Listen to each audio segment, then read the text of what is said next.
പ്രശാന്ത് ഏട്ടാ, നമ്മുടെ മലയാളത്തിലെ മാധ്യമങ്ങളൊന്നും തന്നെ കാണാത്ത ഒരു വാർത്ത, അല്ലെങ്കിൽ അവർ കണ്ടിട്ടും കണ്ണ് മൂടിക്കെട്ടി ഇങ്ങനെ ഇരിക്കുകയാണ്.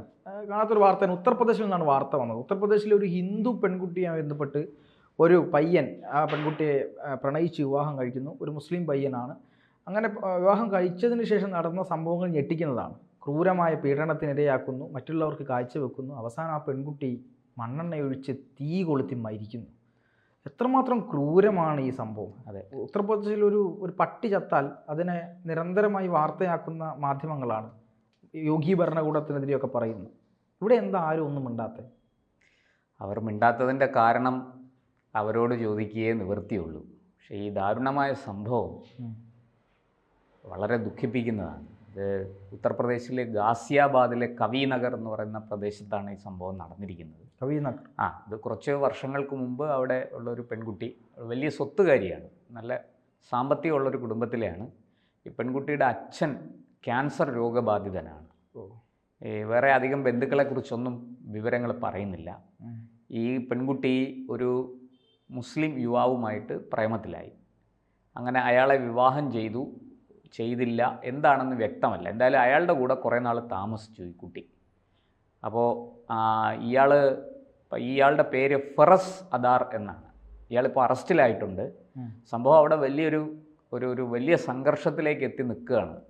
രണ്ട് സമുദായങ്ങൾ തമ്മിൽ ഒരു വലിയ സംഘർഷം ഉണ്ടാകാനുള്ള ഒരു വക്കിൽ അവിടെ നിൽക്കുകയാണ്. അതിൻ്റെ ഒരു വക്കത്ത് നിൽക്കുകയാണ് ഈ സംഭവം. എന്തായാലും പോലീസ് വളരെ ശക്തമായ നടപടിയെടുത്തു. വളരെ കർശനമായിട്ട് ഈ അറസ്റ്റൊക്കെ നടന്നു. ഇനി രണ്ടുപേരും കൂടെ പിടിയിലാകാനുണ്ട്. അത് പോലീസ് നൽകുന്ന വിവരങ്ങൾ ഇതാണ്: ഈ കുട്ടി വീടിൻ്റെ മുകളിലത്തെ നിലയിൽ കയറി സ്വയം മണ്ണെണ്ണ ഒഴിച്ച് തീ കൊളുത്തുകയായിരുന്നു. അങ്ങനെ മരിച്ചു. മരിക്കുന്ന അവസരത്തിൽ ഈ കുട്ടി ഗർഭിണിയായിരുന്നു. വളരെ ദാരുണമായൊരു സംഭവമാണ്. ഒരമ്മ മാത്രം, ഒരു പെൺകുട്ടി, സാധാരണ പെൺകുട്ടി മാത്രമല്ല, ഒരു അമ്മയാകാൻ കൂടി തയ്യാറെടുത്തിരിക്കുന്ന പെൺകുട്ടിയാണ് ഇങ്ങനെ മരിച്ചത്. ഒരു കുഞ്ഞു ജീവൻ കൂടി നഷ്ടമായി. അതെ, ഒരു കുരുന്ന് ജീവൻ കൂടെ നഷ്ടമായി. ഇത് പുറത്തു വന്നത് എങ്ങനെയാണെന്ന് വെച്ചാൽ, പോലീസ് ഈ പെൺകുട്ടിയുടെ വീട് പരിശോധിച്ചു. അപ്പോഴാണ് ഈ പെൺകുട്ടിയുടെ ഡയറി ലഭിക്കുന്നത്. ആ ഡയറിക്കകത്തുനിന്ന് ഞെട്ടിക്കുന്ന വിവരങ്ങളാണ്. 2021 മറ്റോ ആണ് ഇവർ തമ്മിൽ അടുപ്പത്തിലായി ഒരുമിച്ച് ജീവിക്കാൻ തുടങ്ങുന്നത്. ഈ പെൺകുട്ടിയെ മതം മാറ്റാൻ ഇയാൾ വളരെ വലിയ ശ്രമങ്ങൾ നടത്തി. ഈ പെൺകുട്ടിക്ക് മതപ്രബോധനം നൽകുന്ന വീഡിയോകൾ, പ്രഭാഷണങ്ങൾ ഇതൊക്കെ അയച്ചു കൊടുക്കുക. അതുപോലെ പഠിച്ച് അതിൽ പറയുന്നത് പോലെ ആചരിക്കണം. അങ്ങനെ ആചരിക്കുന്നതിൻ്റെ വീഡിയോ എടുത്ത് ഇയാൾക്ക് അയച്ചു കൊടുക്കണം. ഇല്ലെങ്കിൽ അയാൾ മർദ്ദിക്കും. ഇങ്ങനെയൊക്കെ വലിയ തോതിൽ ഇയാൾ ഉപദ്രവിച്ചു. മതം മാറ്റാനുള്ള ശ്രമം നടത്തി. പക്ഷേ ഈ കുട്ടി മതം മാറിയോ ഇല്ലയോ എന്ന് വ്യക്തമല്ല ഔദ്യോഗികമായി. പക്ഷേ ഇസ്ലാമിക ആചാരങ്ങൾ പിന്തുടർന്നു. ബുർഖ ധരിക്കുക, പർദ്ദ ധരിക്കുക, അങ്ങനെയൊക്കെ ഉള്ളത് പിന്തുടർന്നിരുന്നു. ഇത് ഈ അച്ഛൻ, രോഗം ബാധിച്ച് വീട്ടിൽ കിടക്കുന്ന അച്ഛൻ ഇതെല്ലാം കാണുന്നുണ്ട്. ഈ കുട്ടി വീട്ടിൽ ഇതൊക്കെ അനുഷ്ഠിക്കുന്നതും ചെയ്യുന്നതും ഒക്കെ കാണുന്നുണ്ട്. പക്ഷേ അച്ഛൻ നിസ്സഹായനാണ്, ഒന്നും ചെയ്യാൻ പറ്റുന്ന അവസ്ഥയല്ല അച്ഛൻ. അങ്ങനെ ഈ കുട്ടി ആ ഡയറിക്കകത്ത് പറയുന്ന വിവരങ്ങൾ ഇതാണ്: എന്നെ ക്രൂരമായി പീഡിപ്പിച്ചു, മറ്റു പലർക്കും കാഴ്ചവെച്ചു എന്നൊക്കെയാണ്. നിരവധി തവണ അബോർഷൻ, ഗർഭഛിദ്രം നടത്തിയിട്ടുണ്ട് ഈ കുട്ടിക്ക്. അതും അതിനകത്ത് പറയുന്നുണ്ട്. ഇത് മാത്രമല്ല, ഏറ്റവും ഞെട്ടിപ്പിക്കുന്ന മറ്റൊരു വിഷയം, ഈ കുട്ടിയെ ലഹരിക്ക് അടിമയാക്കി. അതെ, അത്തരത്തിലുള്ള വസ്തുക്കൾ കൊടുത്ത്, അത്തരത്തിലുള്ള ചില മരുന്നുകളൊക്കെ കൊടുത്ത് ഈ കുട്ടിയെ ലഹരിക്ക് അടിമയാക്കി. അപ്പോൾ ഇനി ജീവിക്കാൻ, മുന്നോട്ട് പോകാൻ ഒരു നിവൃത്തിയില്ല. ഇയാൾ പലതരത്തിൽ ഇങ്ങനെ ഒന്ന് ആലോചിച്ച് നോക്കൂ. ഒരു പെൺകുട്ടിയെ പീഡിപ്പിക്കുക, പിന്നീട് അത് മറ്റു പലർക്കും കാഴ്ചവെക്കുക, ഗർഭഛിദ്രം നടത്തുക, ഇങ്ങനെയൊക്കെയുള്ള നിരവധി ക്രൂരമായ പീഡനങ്ങളാണ് ആ കുട്ടി ഏറ്റുവാങ്ങിയത്. ഏതാണ്ട് 20 കോടി രൂപയുടെ സ്വത്ത് ആ കുട്ടിയുടെ പേരിലുണ്ടെന്നാണ് പറയുന്നത്. വളരെ ധനികയാണ്. ഡിസംബർ 11 ഈ കുട്ടി മരിച്ചിരിക്കുന്നത്. ഇന്നിപ്പോൾ നമുക്കറിയാം, മരിച്ചിട്ടിപ്പോൾ 10-12 ദിവസമായി അല്ലേ, 10-11 ദിവസം കഴിഞ്ഞു. എന്തായാലും അതിദാരുണമായൊരു സംഭവമാണ് ഗാസിയാബാദിൽ നിന്ന് റിപ്പോർട്ട് ചെയ്യപ്പെട്ടിരിക്കുന്നത്. വലിയ തോതിൽ അവിടെ ജനക്കൂട്ടം ഇളകിയിരിക്കുകയാണ്. ഈ ആളുടെ കുടുംബത്തെ, വീടിനെയൊക്കെ ആക്രമിക്കുന്ന തരത്തിലേക്ക് അത് പോയിരിക്കുകയാണ്. പോലീസ് അവിടെ വലിയ ശക്തമായ കാവൽ ഏർപ്പെടുത്തിയിട്ടുണ്ട്. ഇയാളെ അറസ്റ്റ് ചെയ്തു. ഇയാളുടെ സഹായികളായി ഈ സംഭവത്തിന് കൂട്ടുനിന്ന 2 പേരുണ്ട്. അവർ ഒളിവിലാണ്. അവരെ അറസ്റ്റ് ചെയ്യാനുള്ള പരിശ്രമങ്ങളുമായിട്ട് പോലീസ് മുന്നോട്ട് പോകുന്നു. ഇയാളുടെ കുടുംബാംഗങ്ങൾക്കെതിരെയും കേസെടുത്തിട്ടുണ്ട്. കാരണം ഗാർഹിക പീഡന വകുപ്പ്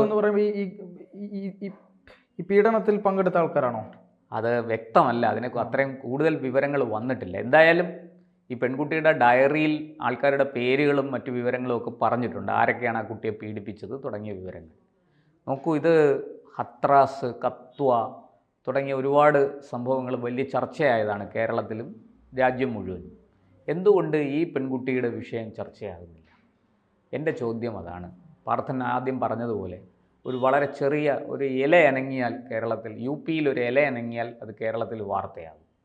കേരളത്തിലെ മാധ്യമങ്ങൾ അത് വലിയ ആഘോഷം സംഘടിപ്പിക്കും, വലിയ തോതിൽ അതിന് പ്രചാരം കൊടുക്കും. എന്തൊക്കെ എന്താ പറയുക, ക്രൂരതകൾ ഒരു പ്രത്യേക വിഭാഗത്തിന് നേരെ നടന്നാൽ അത് ഒരു കാരണവശാലും ഇവിടുത്തെ മാധ്യമങ്ങൾ അറിയില്ല, സാംസ്കാരിക നായകരറിയില്ല, നമ്മുടെ പൊതുജനം അറിയില്ല. ഇത് വളരെ ദാരുണമായ ഒരു സംഭവം നടന്നിട്ട് അതിങ്ങനെ റിപ്പോർട്ട് ചെയ്യുകയോ അതിനെക്കുറിച്ച് എന്തെങ്കിലും ഒരു ചെറിയ വാർത്തയെങ്കിലും കൊടുക്കുകയോ ചെയ്യാതിരിക്കുന്നത് എത്ര പക്ഷപാതപരമായാണ് നമ്മുടെ മാധ്യമങ്ങൾ പ്രവർത്തിക്കുന്നു എന്നതിൻ്റെ തെളിവാണ്, അല്ലേ? തീർച്ചയായും. അതായത് പ്രശാന്ത് ഏട്ടൻ പറഞ്ഞ പോലെ കത്വയിലെ പെൺകുട്ടിയുടെ കാര്യം വരുമ്പോൾ അവിടെ മറുഭാഗത്ത് പ്രതിഭാഗത്ത് വരുന്നത് ഈ ഹിന്ദു വിഭാഗവുമായി ബന്ധപ്പെട്ടൊക്കെയുള്ള ആളുകളാണ്, അല്ലെങ്കിൽ BJP രാഷ്ട്രീയത്തെ വിമർശിക്കാൻ കഴിയുന്ന രീതിയിലുള്ള ആളുകളായിരുന്നു മറുഭാഗത്തുണ്ടായിരുന്നത്. ഹാത്രസിലാണെങ്കിലും ആ തരത്തിലുള്ള പരാമർശങ്ങൾ ഇവർക്ക് ഉയർത്തിക്കൊണ്ടുവരാൻ കഴിയുമായിരുന്നു. പക്ഷേ ഇവിടെ സംഭവിച്ചത് എന്താണ്? ആ 2 കേസുകളിലും മതം മാറ്റമോ അല്ലെങ്കിൽ നിർബന്ധ മതപരിവർത്തനമോ അത്തരം കാര്യങ്ങളൊന്നുമില്ല. അതൊരു ക്രിമിനൽ കുറ്റം എന്നുള്ളത് മാത്രമാണ്. അതിൽ മറ്റു കാര്യങ്ങളൊന്നുമില്ല. പക്ഷെ ഇവിടെ അതിനേക്കാൾ എത്രയോ ഭീകരമായ കാര്യമാണ് സംഭവിച്ചിരിക്കുന്നത്. കാരണം ഒരു പെൺകുട്ടിയെ പ്രണയം നടിക്കുക, ആ പ്രണയം നടിച്ച് സ്വത്തും കാര്യങ്ങളും കണ്ട് പ്രണയം നടിച്ച് കല്യാണം കഴിച്ചതിന് ശേഷം മതം മാറ്റാൻ വേണ്ടി മതപ്രബോധനം നടത്തുക, വസ്ത്രമടക്കം മാറ്റാൻ വേണ്ടി പരിശ്രമിക്കുക, ഒരു ഇസ്ലാമിക് കൾച്ചറിലേക്ക് ഫോഴ്സ് ചെയ്ത് കൊണ്ടുപോവുക. അങ്ങനെ ഫോഴ്സ് ചെയ്ത് കൊണ്ടുപോയതിന് ശേഷം ഈ പെൺകുട്ടിയെ ലൈംഗികമായി പീഡിപ്പിക്കുക, ദുരുപയോഗം ചെയ്യുക, മറ്റുള്ളവർക്ക് കാഴ്ചവെക്കുക, തൻ്റെ ആവശ്യങ്ങൾക്ക് വേണ്ടി മറ്റുള്ളവർക്ക് കാഴ്ചവെക്കുക. ഒരു പക്ഷേ അത് മതം പറയുന്നതാണോ എന്ന് എനിക്കറിയില്ല, തീവ്രവാദികളുടെ നിലപാട് എന്താണെന്ന് എനിക്ക് മനസ്സിലായില്ല. പക്ഷേ എങ്കിൽ പോലും അതൊന്നും മതം പറയുന്നതായിരിക്കില്ല. മതത്തിന് എന്ത് കാര്യം? ഇതിനകത്ത് ഒരു വ്യക്തിയുടെ ഈ കുറ്റവാസനയാണ്, അതിനെ അയാൾ മതത്തിനെ കൂടെ അതിൽ കൂട്ടുപിടിച്ചു. അതാണ് മതത്തിൻ്റെ മേലങ്കി ഉണ്ടല്ലോ, ആ മേലങ്കി ഉപയോഗിച്ചുകൊണ്ട് അയാൾ ചെയ്തതാണോ എന്ന് ആണ് ഇപ്പോൾ സംശയിക്കുന്നത്. മാത്രമല്ല ഇദ്ദേഹം പറഞ്ഞ കാര്യങ്ങൾ വെച്ച് നോക്കുമ്പോൾ എന്താണ്, ഈ ഒരു ലവ് ജിഹാദ് എന്ന് പറയുന്ന ഒരു കൺസെപ്റ്റ് ഉണ്ട്. ആ ലവ് ജിഹാദിന്റെ കൺസെപ്റ്റിന് വേറെ എന്ത് തെളിവാണ് വേണ്ടത് എന്നൊരു ചോദ്യമുണ്ട്. ഇതൊക്കെ തന്നെയല്ലേ ലവ് ജിഹാദ് എന്ന് പറയുന്നത്. അതായത് ലവ് പ്രണയിച്ച് ജിഹാദിന് വേണ്ടി ഉപയോഗിക്കുക, മതം മാറ്റാൻ ശ്രമിക്കുന്നുണ്ട്, കാഴ്ച വെക്കുന്നുണ്ട്, ഈ പെൺകുട്ടിയെ രാസലഹരിക്ക് അടിമപ്പെടുത്തുന്നുണ്ട്, ഖുറാൻ ആയി ബന്ധപ്പെട്ട പ്രബോധനങ്ങൾ ചൊല്ലാൻ വേണ്ടി നിരന്തരം ഇങ്ങനെ സമ്മർദ്ദം ചെലുത്തിക്കൊണ്ടിരിക്കുന്നുണ്ട്. അതിനൊക്കെ ശേഷം ഈ പെൺകുട്ടിക്ക് നിരന്തരമായി ഈ പറയുന്ന അബോർഷൻ ചെയ്യേണ്ട ഗതികേട് വന്നിട്ടുണ്ട്. ഒടുവിൽ വീണ്ടും ഗർഭിണിയായ ആ പെൺകുട്ടി ഇത് സഹിക്കാൻ പറ്റാതെ തൻ്റെ മേലേക്ക് കുഞ്ഞുള്ളതുപോലും ആലോചിക്കാതെ മണ്ണെണ്ണയൊഴിച്ച് സ്വയം തീയിട്ട് കത്തി വെന്ത് മരിക്കേണ്ട ഒരവസ്ഥയിലേക്ക് ഉത്തർപ്രദേശിലേക്ക് പോയിട്ട് പോലും എന്തുകൊണ്ട് ഈ പറയുന്നത് പോലെ രാഹുൽ ഗാന്ധിയോ അല്ലെങ്കിൽ പ്രിയങ്ക ഗാന്ധിയോ ഒന്നും അവിടത്തേക്ക് ഒരു സന്ദർശനം നടത്തുന്നില്ല? ഇവിടെ എല്ലാവരും സന്ദർശനം നടത്തുന്ന സ്ഥലമാണല്ലോ. അവിടെ അത്ര വലിയ സംഘർഷം ഉണ്ടായല്ലോ. ഒരു 4 വരി വാർത്തകളിൽ പോലും മാധ്യമങ്ങളൊന്നും ഇത് കൊടുക്കാൻ തയ്യാറായിട്ടില്ല. കാരണം ഇതിൻ്റെയൊക്കെ പുറകിലുള്ളത്, ഇതൊക്കെ പുറത്തു വന്നു കഴിഞ്ഞാൽ ഒരു വിഭാഗത്തെ മാത്രം തെറ്റുകാരായി നിലനിർത്താൻ കഴിയില്ല എന്നുള്ളതാണ്. അപ്പോൾ ആ തരത്തിൽ ഒരു RSS വിരുദ്ധത കാണിക്കാൻ വേണ്ടി ഈ ചെയ്യുന്ന തോന്നിവാസങ്ങളൊന്നും എവിടെയും വരാതിരിക്കുക എന്ന് ഒരു ലെഫ്റ്റ് ലിബറൽ ഒരു ഇക്കോ പോളിസി ഉണ്ടല്ലോ, ആ പോളിസിയുടെ അടിസ്ഥാനത്തിലാണ് ഇവർ ഇത്തരം വൃത്തികേടുകൾ ചെയ്തുകൊണ്ടിരിക്കുന്നത്. യോഗിയാണ് ഉത്തർപ്രദേശ് ഭരിക്കുന്നത് പ്രശാന്ത് ഏട്ടാ, കർശനമായ നിയമവും. അതെ, എന്നിട്ട് പോലും അവിടെ ഇത് സംഭവിക്കുന്നുണ്ടെങ്കിൽ മുമ്പൊക്കെ എന്തൊക്കെ സംഭവിച്ചിരിക്കാം? ഇതൊക്കെയാണ് നമ്മൾ ഭയക്കേണ്ടത്. എന്തായാലും യോഗി അവിടെ ഉള്ളത് കൊണ്ട് തന്നെ ഇതിൽ കൃത്യമായ നടപടി ഉണ്ടാകും, കൃത്യമായ നീതി ആ കുടുംബത്തിന് കിട്ടും. എത്ര തന്നെ ആയാലും കുട്ടി പോയി, ആ നീതി ഇനി ഒരു ആവർത്തിക്കാതിരിക്കാൻ ശിക്ഷിക്കപ്പെടണം, ഒരു സാധ്യത ഉണ്ടാകുമെന്നുള്ളത് നമുക്ക് പ്രതീക്ഷിക്കാം.